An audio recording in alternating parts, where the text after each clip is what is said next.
ମେଘମାଳରେ ଶୀଘ୍ର ଆଗମନ କରୁଥିବା ଆମ୍ଭମାନଙ୍କ ଉଦ୍ଧାରକର୍ତ୍ତା ପ୍ରଭୁ ଯୀଶୁଖ୍ରୀଷ୍ଟଙ୍କର ଅତି ପବିତ୍ର ଓ ବହୁମୂଲ୍ୟ ନାମରେ ଆପଣ ସମସ୍ତଙ୍କୁ ଆଉ ଗୋଟିଏ ନୂତନ ପ୍ରସଙ୍ଗରେ ପୁନର୍ବାର ମୁଁ ସ୍ୱାଗତ କରେ। ପରମେଶ୍ୱରଙ୍କ ଅନୁଗ୍ରହରୁ ତାହାଙ୍କର ପବିତ୍ର ବାକ୍ୟକୁ ନେଇ ଆପଣମାନଙ୍କ ନିକଟରେ ଆସିବା ପାଇଁ ଅନଲାଇନ ସେବା କାର୍ଯ୍ୟ ଜରିଆରେ ଆପଣମାନଙ୍କ ସହିତ ପୁଣି ଥରେ କଥାବାର୍ତ୍ତା କରିବା ପାଇଁ ସ୍ୱର୍ଗର ପରମେଶ୍ୱର ଏହି ଅପୂର୍ବ ସୁଯୋଗ ମୋ ଜୀବନରେ ଯୋଗ କଲେ।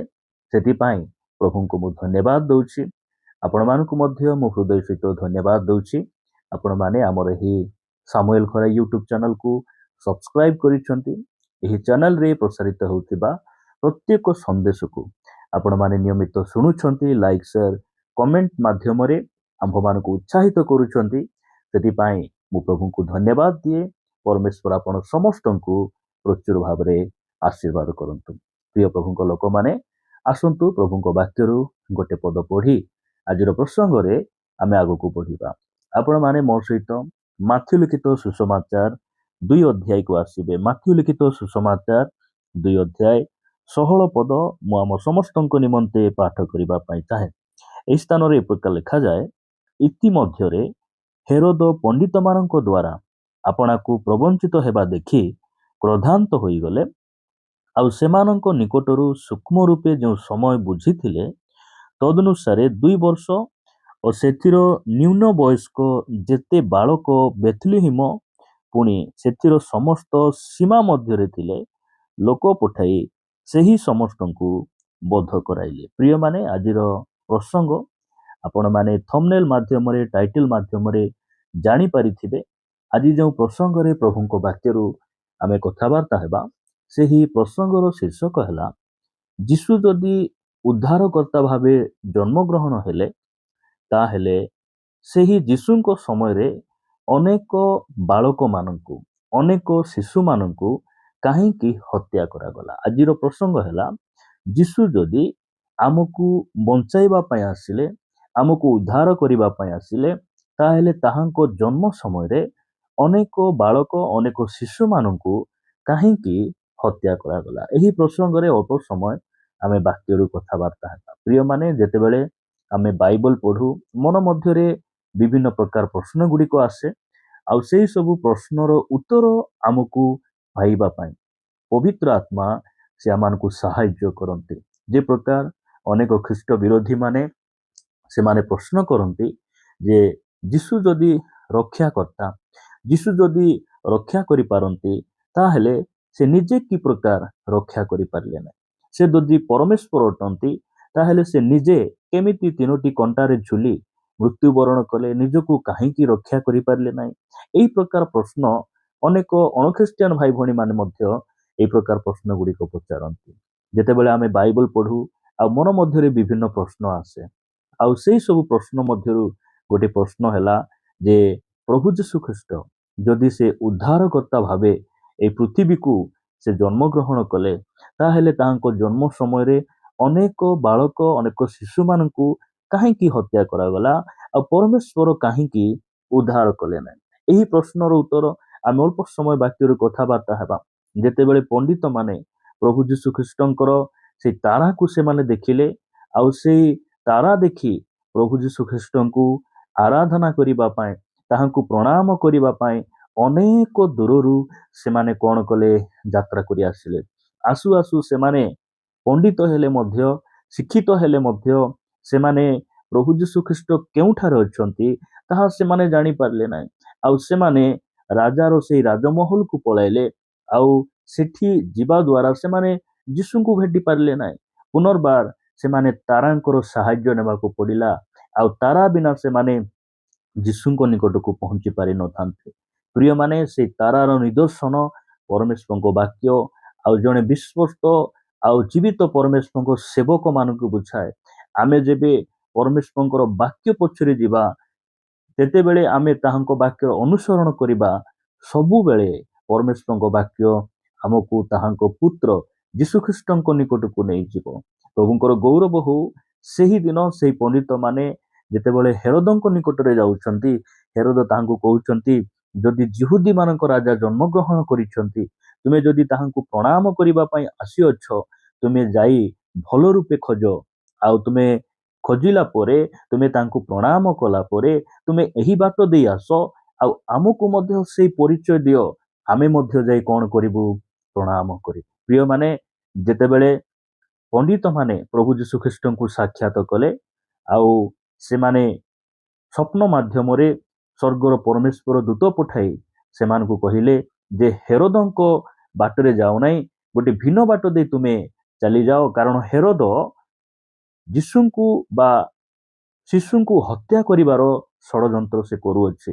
ଏହି ଖବର ସେମାନେ ଶୁଣି, ଏହି ଦର୍ଶନ ପାଇ ସେମାନେ ଭିନ୍ନ ବାଟ ଦେଇ ଚାଲିଗଲେ। ସେହି ସମୟରେ ହେରୋଦ ରାଗିଗଲେ, ମୁଁ ତ ଏହି ଜିହୁଦା ପ୍ରଦେଶର ରାଜା, ମୁଁ ତ ଏହି ବେଥଲିହିମର ଏହି ଅଞ୍ଚଳର ରାଜା, ମୁଁ ତ ଜଣେ, ଆଉ ମୋ ବଦଳରେ ଆଉ କେଉଁ ରାଜା ଜନ୍ମ ଗ୍ରହଣ କରିଅଛି। ଏହି କ୍ରୋଧରେ, ଏହି ରାଗରେ ସେ କଣ କଲେ, 2 ବର୍ଷରୁ ତଳରେ ଯେତେ ଶିଶୁମାନେ ଅଛନ୍ତି, ଯେତେ ବାଳକମାନେ ଅଛନ୍ତି, ସମସ୍ତଙ୍କୁ ହତ୍ୟା କରାଯାଉ। ଏହି କଥା ହେରୋଦ କଣ କଲା, ଯେ ଏହି ଅର୍ଡର ଦେଲା, ଯଦ୍ୱାରା କି ଅନେକ ଶିଶୁମାନଙ୍କୁ ସେଇଦିନ କଣ କରାଗଲା, ହତ୍ୟା କରାଗଲା। ପ୍ରିୟମାନେ, ଯୀଶୁ ଖ୍ରୀଷ୍ଟ ଉଦ୍ଧାରକର୍ତ୍ତା ଯଦି, ତାହେଲେ ଏହି ପ୍ରକାର ଘଟଣା କାହିଁକି ଘଟିଲା? ଏହି ପ୍ରଶ୍ନ ଅନେକ ଭାଇ ଭଉଣୀମାନଙ୍କ ମନ ମଧ୍ୟରେ ଆସେ। ସେହି ପ୍ରଶ୍ନର ଉତ୍ତର ଦେବା ପାଇଁ ଆଜି ମୁଁ ଏହି ପ୍ରସଙ୍ଗଟି ପ୍ରସ୍ତୁତ କରୁଛି। ପ୍ରିୟମାନେ, ପ୍ରଭୁ ଯୀଶୁ ଖ୍ରୀଷ୍ଟଙ୍କ ଜୀବନରେ ଯାହା ବି ଘଟିଲା, ଯାହା ବି ହେଲା, ଏହି ସବୁ ଅକାରଣରୁ ଆଉ ମନ ଇଚ୍ଛା ଭାବରେ ଏସବୁ ବିଷୟ ଗୁଡ଼ିକ ହେଇନାହିଁ। ଯାହା ବି ଘଟିଛି, ଯାହା ବି ହେଇଛି, ପରମେଶ୍ୱରଙ୍କର ଇଚ୍ଛା, ଅଭିମତ ଆଉ ତାହାଙ୍କର ବାକ୍ୟ ଆଧାରିତ ପ୍ରତ୍ୟେକ ଘଟଣା ଘଟିଛି। ଏହି କଥା ଆପଣମାନେ ଯଦି ମୋ ସହିତ ପଢ଼ିବେ, ଜିରିମିୟ 31 ଅଧ୍ୟାୟ, ଜିରିମିୟ ଭବିଷ୍ୟତ ବକ୍ତାଙ୍କ ପୁସ୍ତକ 31 ଅଧ୍ୟାୟ 15 ପଦରେ ଲେଖାଗଲା, ସଦାପ୍ରଭୁ ଏହି କଥା କହନ୍ତି, ରାମାରେ ହାହାକାର ଓ ତୀବ୍ର ରୋଦନର ଶବ୍ଦ ଶୁଣାଯାଏ। ରାହେଲ ଆପଣା ସନ୍ତାନମାନଙ୍କ ନିମନ୍ତେ ରୋଦନ କରୁଅଛି, ସେ ଆପଣା ସନ୍ତାନ ଗଣର ବିଷୟରେ ପ୍ରବୋଧକ କଥା ମାନୁନାହିଁ, କାରଣ ସେମାନେ ନାହାନ୍ତି। ପ୍ରିୟମାନେ, ପ୍ରଭୁ ଯୀଶୁ ଖ୍ରୀଷ୍ଟଙ୍କର ଜନ୍ମର ଅନେକ ବର୍ଷ ପୂର୍ବେ ଯେ ଏହି ଘଟଣା ଘଟିବ ବୋଲି ଜିରିମିୟ ଭବିଷ୍ୟତ ବକ୍ତା ସେ କଣ କରିଥିଲେ, ଭବିଷ୍ୟତବାଣୀ କରିଥିଲେ। ଅନେକ ବାଇବଲ ଜ୍ଞାନୀ ବା ବଡ଼ ବଡ଼ ପ୍ରଭୁଙ୍କ ଦାସମାନେ କହନ୍ତି ଯେ ସେହି ପଣ୍ଡିତମାନଙ୍କୁ ଭୁଲ ଲାଗି ସେମାନେ ରାଜମହଲକୁ ଯିବାର ନଥିଲା, ହେରୋଦ ରାଜାଙ୍କ ନିକଟକୁ ଯିବାର ନଥିଲା, ସେମାନଙ୍କୁ ଭୁଲ ଲାଗି ଅନେକଙ୍କର ପରିବାରରେ ସମସ୍ୟା ହେଲା, ଏହି ପ୍ରକାର କଥା ଅନେକ କହନ୍ତି। ପ୍ରିୟମାନେ, ମୁଁ କହିବା ପାଇଁ ଚାହେଁ, ପଣ୍ଡିତମାନେ ଆମେ ଗଲେ ଏହି ପ୍ରକାର ଭୁଲ ହେବ କିମ୍ବା ସମସ୍ୟା ହେବ ନ ହେବ, ଏସବୁ କଥା ଜାଣି ନ ଜାଣି ସେମାନେ ଯାଇନାହାନ୍ତି। ସେମାନେ ଗଲା ପରେ ଯେ ପ୍ରକାର ଘଟିବ ସେମାନେ ତାହା ଜାଣିନଥିଲେ, କିନ୍ତୁ ସେମାନେ ଯିବା ଦ୍ୱାରା ଏହି ବାକ୍ୟ ସଫଳ ହେଉଛି। ଯଦି ଆପଣମାନେ ପଢ଼ିବେ ମାର୍ଥିଉ ଲିଖିତ ସୁସମାଚାର 2 ଅଧ୍ୟାୟ ସେଇ 17 ପଦରେ ଲେଖାଗଲା, ସେତେବେଳେ କେତେବେଳେ, ଯେତେବେଳେ ହେରୋଦ ଶିଶୁମାନଙ୍କୁ ହତ୍ୟା କରିବା ପାଇଁ ଅର୍ଡର ଦେଉଛି, ଯେତେବେଳେ ଶିଶୁମାନଙ୍କୁ ମାରିବା ପାଇଁ ସେ ଅନୁମତି ବା ଘୋଷଣା କରୁଛି, ସେତେବେଳେ ଜିରିମିୟ ଭାବବାଦୀଙ୍କ ଦ୍ୱାରା ଉକ୍ତ ଏହି ବାକ୍ୟ ସଫଳ ହେଲା। ରାମାରେ ସ୍ୱର ଶୁଣାଗଲା, ରୋଦନ ଓ ଅତିଶୟ ବିଳାପ। ରାହେଲ ଆପଣା ସନ୍ତାନମାନଙ୍କ ନିମନ୍ତେ ରୋଦନ କରୁଥିଲେ, ଆଉ ସେମାନେ ନାହାନ୍ତି ବୋଲି ସେ ସାନ୍ତ୍ୱନାର କଥା ମାନିବାକୁ ଇଚ୍ଛା କରୁନଥିଲେ। ପ୍ରିୟମାନେ, ଏହି କଥା ପ୍ରଭୁ ଯୀଶୁ ଖ୍ରୀଷ୍ଟଙ୍କର ଜନ୍ମର ଅନେକ ବର୍ଷ ପୂର୍ବେ ଭବିଷ୍ୟତବାଣୀ କରାଯାଇଥିଲା। ଆଉ ଯୀଶୁ ଖ୍ରୀଷ୍ଟଙ୍କ ଜନ୍ମ ସମୟରେ ହେରୋଦ କଣ କରୁଛି, ଯେ ଶିଶୁମାନଙ୍କୁ ମାରିବା ପାଇଁ, ସେହି ଶିଶୁମାନଙ୍କୁ ମାରିବାକୁ ମୁଁ ଘୋଷଣା କଲେ, ସେ ଯେଉଁ ରାଜା ଜନ୍ମ ଗ୍ରହଣ କରିଛନ୍ତି ତାଙ୍କୁ ମଧ୍ୟ ଲୋକ ମାରି ଦିଅନ୍ତୁ, ନଷ୍ଟ କରିଦିଅନ୍ତୁ। ଏହା ହେରୋଦର ଷଡ଼ଯନ୍ତ୍ର ଥିଲା। ହେରୋଦର ନିଦର୍ଶନ ହେଲା ଶୈତାନ। ଶୈତାନ କେବେ ମଧ୍ୟ ପ୍ରଭୁ ଯୀଶୁ ଖ୍ରୀଷ୍ଟ ଆସନ୍ତୁ ଆଉ ସେ ପାପରେ ବନ୍ଧନରେ ଥିବା ଲୋକମାନଙ୍କୁ ଉଦ୍ଧାର କରନ୍ତୁ, ଏହା ଶୈତାନ କେବେ ମଧ୍ୟ ଚାହେଁ ନାହିଁ। ଆଜି ବି ଅନେକ ହେରୋଦ ମାନେ ଏହି ଭାରତ ବର୍ଷରେ ଏହି ଭାରତ ବର୍ଷରେ ବିଭିନ୍ନ ସ୍ଥାନରେ ଅନେକ ହେରୋଦ ମାନେ ଆଜି ବି ଅଛନ୍ତି। ସେମାନେ ଚାହାନ୍ତି ନାହିଁ ଯେ ଯୀଶୁଙ୍କର ସୁସମାଚାର ପ୍ରଚାର କରାଯାଉ, ସେମାନେ ଚାହାନ୍ତି ନାହିଁ ଗାଁରେ ମଣ୍ଡଳୀ ହେଉ, ସେମାନେ ଚାହାନ୍ତି ନାହିଁ ଗୋଟେ ମଦୁଆ ପରିବର୍ତ୍ତନ ହେଉ, ସେ ଉପରକୁ ଯାଉ, ମଙ୍ଗଳ ତାଙ୍କ ଜୀବନରେ ମଙ୍ଗଳ ହେଉ, ତାର ଉନ୍ନତି ହେଉ, କେବେ ମଧ୍ୟ ହେରୋଦ ଚାହେଁ ନାହିଁ, କେବେ ମଧ୍ୟ ଶୈତାନ ଚାହେଁ ନାହିଁ। ପ୍ରିୟମାନେ, ମୁଁ ଆପଣମାନଙ୍କୁ କହିବା ପାଇଁ ଚାହେଁ, ସେହି ଦିନ ପ୍ରଭୁ ଯୀଶୁ ଖ୍ରୀଷ୍ଟଙ୍କର ପ୍ରଥମ ଆଗମନ ସମୟରେ ଅନେକ ଶିଶୁମାନଙ୍କର ପ୍ରାଣ ହତ୍ୟା କରାଗଲା। ଯେବେ ପ୍ରଭୁ ଯୀଶୁ ଖ୍ରୀଷ୍ଟ ଦ୍ୱିତୀୟ ଆଗମନ କରିବେ, ଯେବେ ଆପଣା ମଣ୍ଡଳୀକୁ ନେବା ପାଇଁ ଆସିବେ, ତାହାଙ୍କ ଗୁପ୍ତ ଆଗମନରେ ଆସିବେ, ସେହିଦିନ ସେହି ହତ୍ୟା କରାଯାଇଥିବା ଶିଶୁମାନେ, ସେ ମୃତ୍ୟୁବରଣ କରିଥିବା ଶିଶୁମାନେ, ସେମାନେ ମେଘମାଳାରେ ତାହାଙ୍କ ସହିତ ପୁନର୍ଜୀବିତ ହୋଇ ତାହାଙ୍କ ସହିତ ମେଘମାଳାକୁ ନୀତ ହେବେ। ପ୍ରଭୁଙ୍କର ଗୌରବ ହଉ। ଆପଣମାନଙ୍କୁ ଉତ୍ସାହ ନିମନ୍ତେ ମୁଁ ବାକ୍ୟରୁ ଗୋଟେ ପଦ ପଢିବା ପାଇଁ ଚାହେଁ। ଆପଣମାନେ ମୋ ସହିତ ମାର୍କ ଲିଖିତ